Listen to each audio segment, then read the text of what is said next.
প্রতিটি যুগে কিছু পর্যটক তাদের ভ্রমণের মাধ্যমে ইতিহাসের পাতায় অমর হয়ে থাকেন।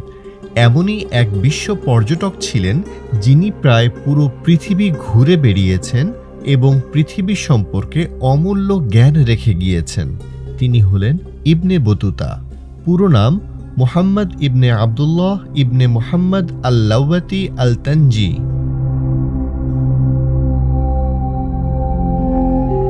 1304 খ্রিস্টাব্দে মরক্কোর তানজিয়ারে জন্মগ্রহণ করেন তিনি। ছোটবেলায় ইসলামের শিক্ষা গ্রহণ করেন এবং পরবর্তীতে কাজী হিসেবে দায়িত্ব পালন শুরু করেন। 1325 খ্রিস্টাব্দে মাত্র 21 বছর বয়সে তিনি হজ পালনের জন্য মক্কার উদ্দেশ্যে রওনা দেন।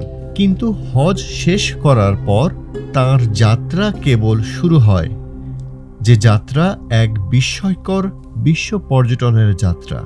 ইবনে বতুতা মোট ৭৫,০০০ কিলোমিটার থেকে ১,১৭,০০০ কিলোমিটার ভ্রমণ করেছেন। তিনি প্রায় ৪০টি দেশ ভ্রমণ করেন। আফ্রিকা, মধ্যপ্রাচ্য, ভারত, চীন, ইন্দোনেশিয়া থেকে ইউরোপ সবখানেই রেখেছেন নিজের পদচিহ্ন। তাঁর যাত্রা ছিল শুধু পর্যটন নয়, ছিল ইসলামের বিস্তার, সমাজ ব্যবস্থা, বিচার ব্যবস্থা ও সংস্কৃতির গভীর গবেষণা। আফগানিস্তান থেকে ভারত, তিউনিসিয়া থেকে স্পেন, তিনি প্রত্যেক জায়গায় দেখেছেন, শিখেছেন এবং সেখানকার সংস্কৃতির সঙ্গে পরিচিত হয়েছেন।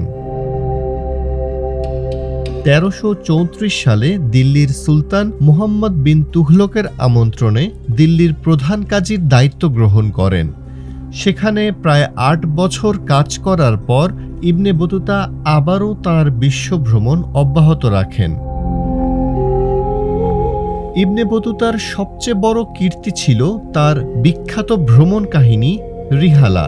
এই গ্রন্থে তিনি তাঁর অভিজ্ঞতা, ভ্রমণের সময়কার সংস্কৃতি, রাজনীতি, ভূগোল এবং ইসলামের জীবনযাত্রার বিস্তারিত বিবরণ দিয়েছেন। এটি আজও ঐতিহাসিক এবং ভূগোলবিদ্যার অন্যতম প্রধান উৎস।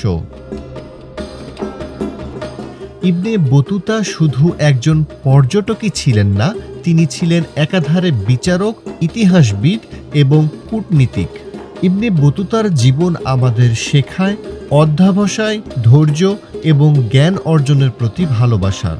তাঁর যাত্রা শুধু পৃথিবী নয়, বরং মানবতার কাছে এক চিরকালীন শিক্ষার উপহার।